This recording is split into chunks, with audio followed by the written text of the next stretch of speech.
लखवापुर गांव के बीचों बीच एक बहुत ही प्यारा परिवार रहता था। परिवार के मुखिया बाबूजी के 4 बच्चे थे, 3 बेटे राजू, मोहन और दीपक और एक बेटी सीमा। बचपन से ही ये भाई बहन सब कुछ शेयर करते थे।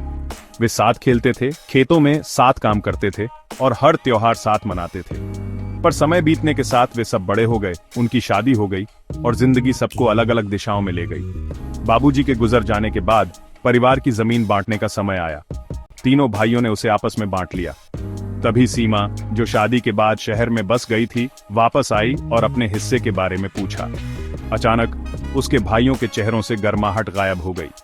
राजू बोला, सीमा, बेटियां शादी के बाद दूसरे परिवार की हो जाती हैं, तुम्हें जमीन की क्या जरूरत है?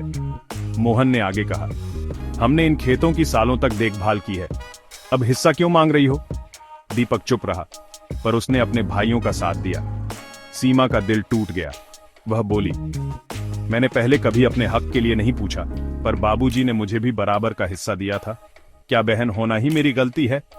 बहस बढ़ गई। धीरे धीरे उनके रिश्ते में दरार आ गई। सीमा ने आना जाना बंद कर दिया। भाई उसे भूल गए।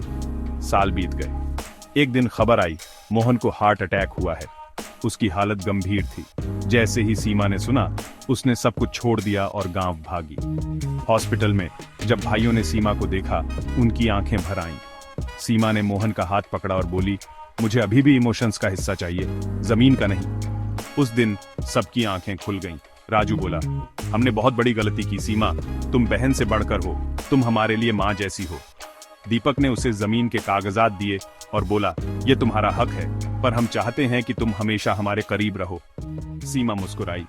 भाइयों ने माफी में अपने सिर झुका लिए। आखिर में उन्होंने सीखा कि रिश्ते जमीन पर नहीं बल्कि जमीर पर बनते हैं और मुश्किल समय में पारिवारिक बंधन ही हमारी सबसे बड़ी ताकत होते हैं।